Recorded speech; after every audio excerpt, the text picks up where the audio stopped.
Emisa abana Masaka ebiralo luvannyuma lwa Ssabbiiti 3 ensambi ya Gogonya mu kifo kyabwe ekya Bishop Mulyo etandise kusaanya ez'okumakyanga ekulemeddwamu omusumba w'essizira Masaka John Baptist Kagwa nga yambibwako bannaddiini abalala okubadde chaplain wa Masaka mu kampala Reverend Father Timothy Simogerere.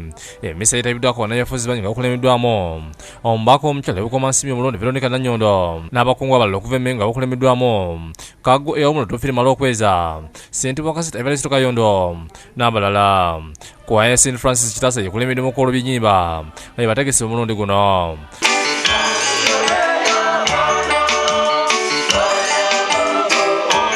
Mukuyigiriza chaplain abana Masaka yennyamidde olw'obwavu obuyitidde mu ggwanga kino okirabira ku bantu butalya bulungi ate abalala abatalina kyakwambala nga basiba n'okukyalira mu ngoyi z'abeesimbiwo ne ku mikolo egitajja ya bufuzi. Tukyalinayo n'abantu era bagenda okulya ekibwa ekimu. Kagamba nga ne bw'olangirira kalema tuwali njawulo kubanga okuva mu Desemba okuva mu January okutuuka mu Desemba yabadde mu kisiibo.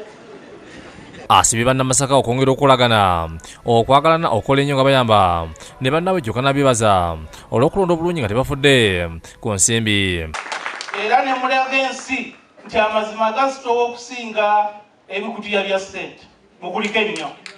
Akubiriza bannabyabufuzi okolera abantu era n'abasaba okulaakulanya Masaka. Oba nno mwalonze n'amazima na bwenkanya mutuule wamu Masaka ebeera ekyokulabirako ekirungi.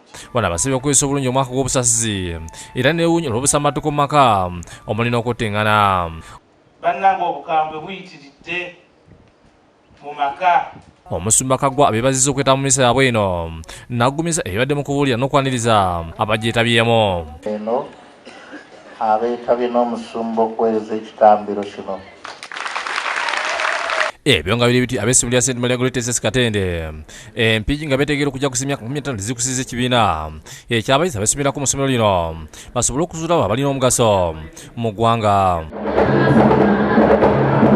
Omukolo guno gusinze kwettanirwa abayizi abasomerako mu ssomero lino myaka egy'ekina nga batonzebwa akakiiko abantu 20 abagenda okudde bakunge bannaabwe mu kibiina ekyatibwa Smangozi abagenda okuggumisa n'okumanyisa obulungi obw'essomero eryo.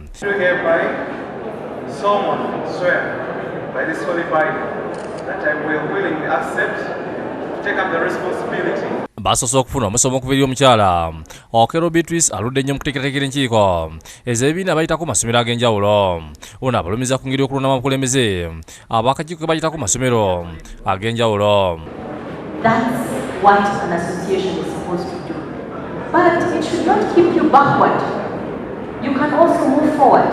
Ate akulira essomero lino Sister Dr. Justin Paul alikuula asiimye abayizi bano n'okusobola okukomawo ne beetanira gye baava.